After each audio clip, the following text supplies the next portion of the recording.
Salut à tous, c'est Cyril71, bienvenue dans cette nouvelle vidéo. En ce jeudi 27 avril 2023, je vous retrouve pour un petit point météo, puisque la situation de cette fin de semaine s'annonce intéressante, instable. Voilà, dès ce jeudi d'ailleurs, on le voit sur le sud-ouest avec une cape important. Donc là, on est sur l'indice de Mu-Cape. On va voir surtout l'évolution pour demain vendredi, hein, qui semble être la journée la plus intéressante, notamment pour le centre-est, pour ma région. Et ça, c'est une très bonne nouvelle, hein. Je suis plutôt heureux et satisfait, hein, de ces prévisions. Je vais en profiter, hein, du coup, pour aller aussi sur le terrain. Peut-être une chasse, hein, sera prévue, notamment vers le sud de mon département, là où je suis déjà allé à plusieurs reprises, hein, ces dernières années, depuis 2019 notamment, où je chasse souvent du côté de Chauffaille. Alors, on va revenir sur les prévisions. Voilà, on a, au niveau de la synoptique, je vais un petit peu vous résumer. On a en ce moment, vous le savez, hein, un anticyclone sur le sud de l'Europe qui occasionne une canicule, canicule très précoce sur la moitié sud de l'Espagne et sur le Portugal. Canicule importante. Nous sommes en marge, hein, de celle-ci, donc on a un pic de chaleur sur notre pays, notamment sur le sud-ouest en particulier, où on dépasse le seuil d'un pic de chaleur. Bon, on ne parle pas vraiment de vague de chaleur, hein, puisque ça n'ira pas au-delà de 24 heures. Dès samedi, les températures vont baisser. Voilà, donc c'est simplement un pic de chaleur. En ce qui concerne les régions du nord, bah, c'est beaucoup plus frais, hein, en allant du côté notamment des côtes de la Manche, l'extrême nord, vers la Belgique. Voilà, là on est des températures qui n'ont rien à voir avec le sud-ouest, hein, donc on a un contraste toujours important, comme c'est le cas depuis plusieurs jours d'ailleurs. Et puis sur le nord de l'Europe, il fait encore bien froid. On a des poches d'air froid qui résistent. Donc notre pays sera situé sur ce conflit de masse d'air et on aura également pas mal d'humidité dans l'atmosphère, hein. On a de l'humidité également au niveau des sols. Donc avec les températures assez élevées de ce vendredi, on va avoir une muquette qui va s'accentuer, hein, notamment du côté entre le sud-ouest et le centre-est, et en particulier sur le centre-est, hein, entre Massif central, Alpes du Nord et Jura.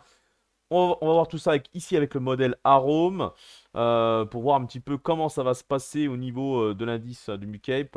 Donc vous voyez, ça sera surtout à partir de la mi-journée, l'après-midi.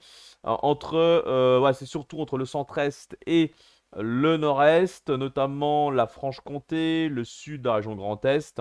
Voilà, donc on voit très bien. Et puis ça va également concerner donc le nord de la région Rhône-Alpes. Voilà. Et puis en fin de journée, on a également un indice de Cape qui augmente, hein, dans la soirée carrément, soirée première partie de nuit sur la Nouvelle-Aquitaine. Voilà. Donc maintenant, on va regarder au niveau des précipitations, puisque là, on va pouvoir voir un peu plus précisément avec le modèle Arome ce qui va se passer, hein. Donc est-ce que on va avoir des orages, hein, donc on va essayer de répondre à cette question. Hop, voilà. Alors c'est parti, on regarde tout ça. Alors, ce jeudi, pas grand-chose à signaler sur le pays, à part quelques averses sur la moitié nord. Globalement, voilà, alors peut-être quelques orages, c'est possible, hein, mais très très localisés et plutôt faibles en général.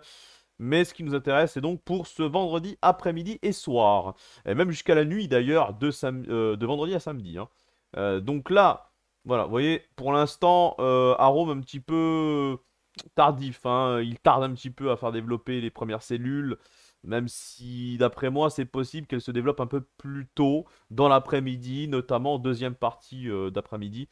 À voir. Arôme, lui, il voit vraiment un développement tardif, carrément dans la soirée, avec, vous voyez, quelques orages qui vont se développer entre le Puy-de-Dôme et la région Rhône-Alpes, en allant vers le Jura.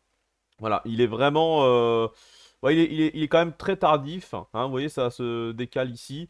Et il n'y a pas grand-chose, hein, il ne va pas grand-chose plus au nord.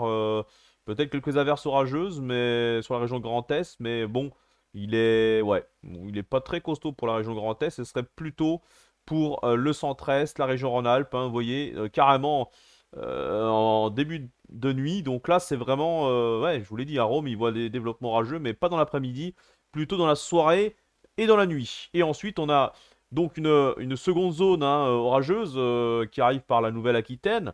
Comme vous l'avez vu avec l'indice de Cape qui augmente en soirée. Donc là, pour le sud-ouest, ça serait vraiment dans la nuit. Alors finalement, tout va se passer quasiment dans la nuit. même si pour le centre-est, ça serait plutôt dans la soirée, je pense, hein, entre fin d'après-midi et soirée, puisque dans la nuit, ça devrait vite se décaler vers la Suisse et les Alpes du Nord. Et là, pour le sud-ouest, c'est sûr et certain, ça sera bien dans la nuit, et même jusqu'en fin de nuit, de vendredi à samedi, vous voyez, en direction du Massif central, on a des sudales assez pluvieuses, là, fortement pluvieuses. Donc, ouais, ça se décale assez vite, hein. On est à samedi 4 heures du matin. Et puis, ouais, jusqu'à samedi matin, ça devrait se diriger vers du côté de la vallée du Rhône. Voilà, hein. Donc là, ça devrait s'atténuer progressivement au niveau de l'activité électrique, je pense, hein, en fin de nuit, évidemment, en se dirigeant vers la région Rhône-Alpes. Et là, ça serait vraiment du côté peut-être de l'Ardèche, éventuellement de l'Isère également. Mais bon, mon avis, ça sera un peu moins électrique quand même, donc moins intéressant, mais surtout l'aspect pluvieux qui devrait être présent ici en fin de nuit. Donc pour l'activité électrique, je pense que ça sera surtout en soirée, hein. Pour le coup, soirée, première partie de nuit, entre voilà, le région Rhône-Alpes et la Nouvelle-Aquitaine. Voilà, donc je pense que c'est les deux régions où ça va être le plus intéressant, hein. Nord Rhône-Alpes en particulier, hein, surtout le nord de la région Rhône-Alpes, et ensuite donc le nord de la Nouvelle-Aquitaine, donc ce serait plutôt à la Gironde. Vous voyez, ça se dirigerait ensuite vers le Limousin. Le sud du Limousin, on verra bien si c'est du côté de la Creuse ou peut-être plus au nord, hein, du côté de la Haute-Vienne, on verra. Dans tous les cas, ça s'annonce plutôt intéressant dans cette journée, fin de journée de vendredi et nuit de vendredi à samedi. Ensuite, bon, ce sera la calmie globalement, hein. Les orages les plus intéressants sont vraiment prévus là pour cette fin de semaine, puisque ensuite dans le week-end, les températures vont baisser.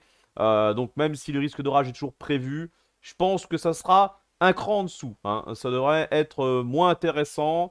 On verra éventuellement entre dimanche et lundi, et peut-être de nouveau une petite instabilité plus importante, notamment pour la moitié sud et la moitié est. Voilà, donc on verra, mais dans tous les cas, je pense que là, entre vendredi et samedi, ouais, ça s'annonce pas mal. Donc je suis plutôt content et c'est pour ça que je fais ce point météo ce soir. Voilà, on verra bien hein, ce que ça va donner sur le terrain. En tout cas, ben merci à tous d'avoir regardé ce point météo et on se retrouve à très vite. On verra en suivant l'évolution, en espérant que ce mois de mai 2023 sera orageux, comme il est prévu par les prévisions saisonnières depuis un bout de temps. Voilà, donc à suivre pour d'autres vidéos. Allez, bonne soirée, ciao!